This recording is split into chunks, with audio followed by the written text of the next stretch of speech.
चलो भाई, अब तो लिखिएगा definition valid for single electron system. ये जो बोहर मॉडल है वो सिंगल इलेक्ट्रॉन सिस्टम, ये उस एलिमेंट पे अप्लाई होगा जिस एलिमेंट्स के पास 1 इलेक्ट्रॉन होगा। बोहर मॉडल्स उस एलिमेंट्स पे अप्लाई होगा जिसके पास 1 इलेक्ट्रॉन होगा। ठीक है, लिख लेना बोल sir, definitions valid for single electron system.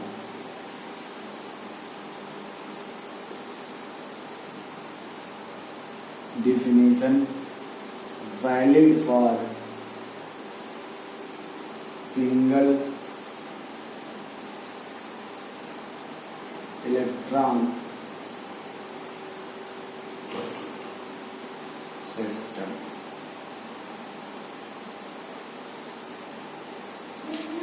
जैसे H हीलियम पॉजिटिव,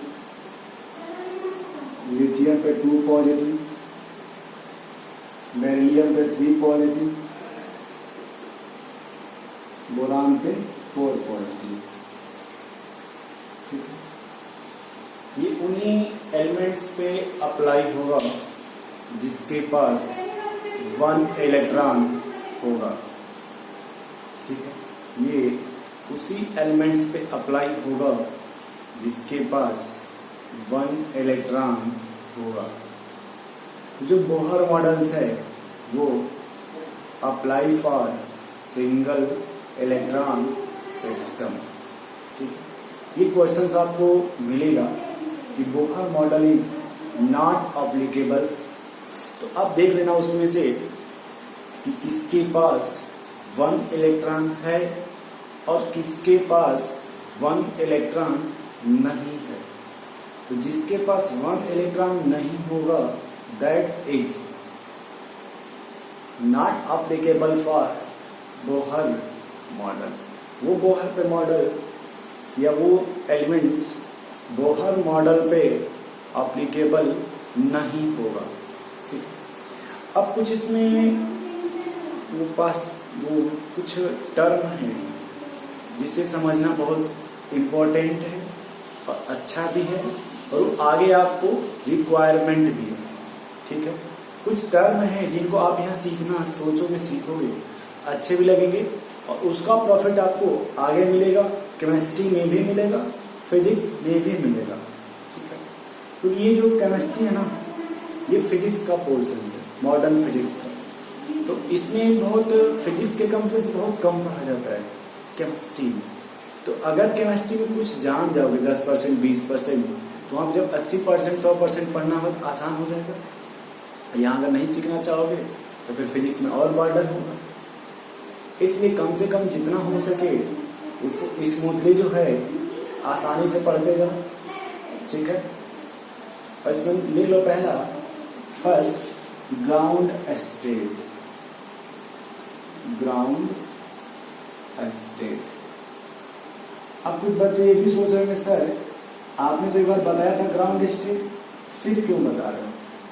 तो यहाँ कुछ नया चीज उसमें ऐड किया जाएगा क्योंकि हम लोगों ने अभी एनर्जी लेवल डायग्राम पढ़ा, इसलिए यहाँ पे कुछ उसमें ऐड किया जाएगा, कुछ नया चीज बताएंगे आपको, इसलिए दोबारा लिख रहे हैं। ठीक है, तो फर्स्ट लिख लीजिएगा हेडिंग, पहला इसमें पढ़ेंगे टर्म में ग्राउंड स्टेट। लिख लो इसमें lowest energy state of any atom. Lowest energy state for any atom or ions is called as ground state.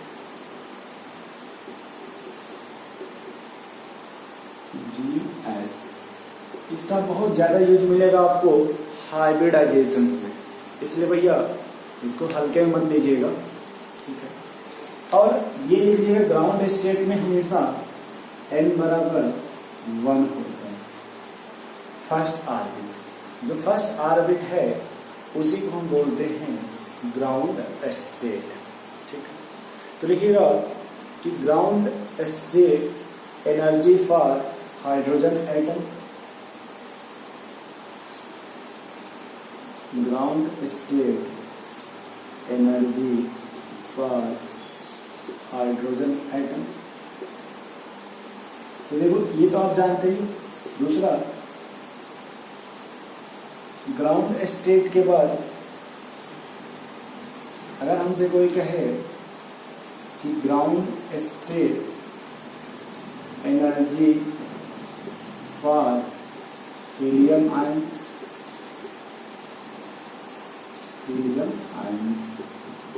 या फिर हमसे कोई कहे ground state energy for lithium ion, या फिर कोई कहे ground state energy for beryllium ion, तो हम देखो उससे क्या करेंगे, कैसे सॉल्व करोगे भैया कम टाइम में। टाइम आपका कब सबसे कम लगेगा, इतना आप जान ले हो कि ground state energy for H atom -13.6 electron volt पर एटम, -13.6 इलेक्ट्रॉन वोल्ट पर एटम। अब किसी भी एलिमेंट्स का यदि पूछा जाएगा कि ग्राउंड स्टेट, आपको करना क्या है उसमें सिर्फ कि हाइड्रोजन के एनर्जी में उस एलिमेंट के एटॉमिक नंबर से मल्टीप्लाई कर देना है, बट एटॉमिक नंबर के स्क्वायर से। जैसे -13.6 into Z square, -13.6 into Z square, 6 into Z square. अब देखिए हीलियम के लिए एटॉमिक नंबर 2 का स्क्वायर 4, 13.6 इंटू 4, यहाँ पे आ जाओ। लिथियम के लिए जेड बराबर 3 का स्क्वायर 9, 13.6 इंटू 9 माइनस 13.6 इंटू 16। अब ये देखो आप कि हाइड्रोजन के रिस्पेक्ट में सबका ग्राउंड स्टेट का एनर्जी कैलकुलेट करना कितना आसान हो गया। ये भी लिख लो भाई 13.6 इलेक्ट्रॉन वोल्ट पर एटम, लिख लो 4 6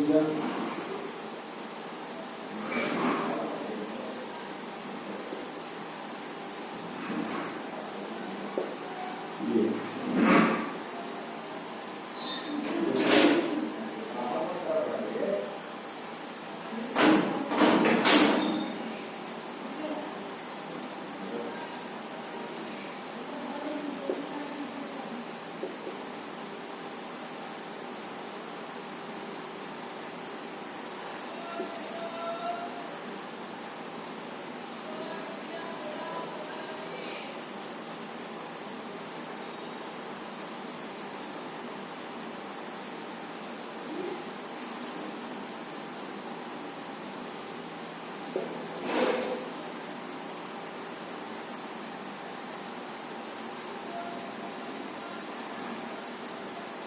देखो भाई इस तरह से आप किसी भी एलिमेंट्स का एनर्जी ग्राउंड स्टेट में with the help of hydrogen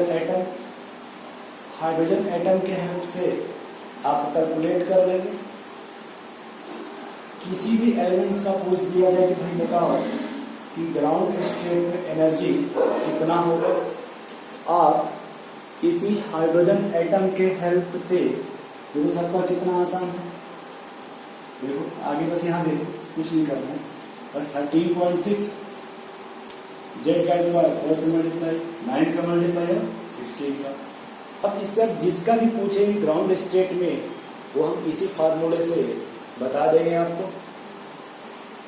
note कर लो आप लोग इसको। आप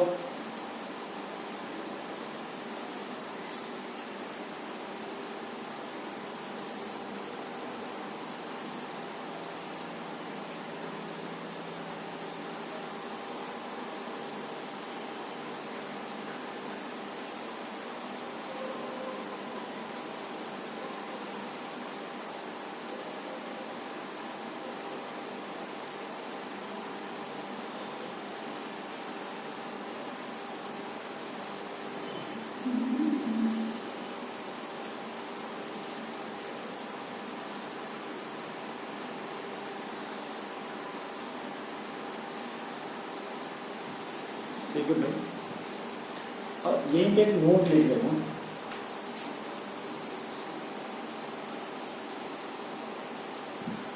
किसी भी एटम का जो लोअर एनर्जी होता है, लोवेस्ट एनर्जी, वो बॉटम पे लिखा जाता है, और जो हाईएस्ट एनर्जी होता है वो टॉप पे लिखा जाता है। ठीक है, तो चलिए बोलो कि orbit of lowest energy, orbit of lowest energy is placed at bottom. All other orbit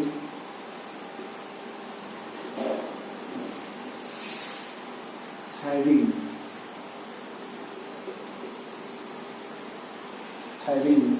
higher energy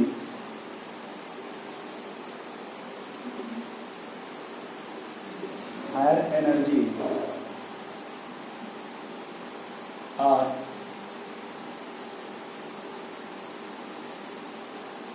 less down।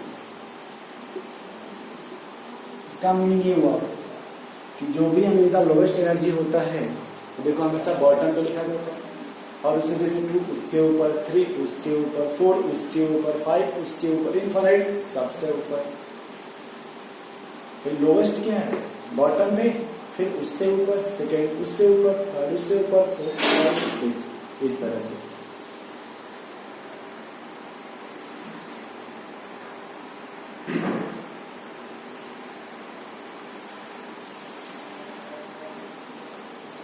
Note हो गया भाई? नोट कर लो आप।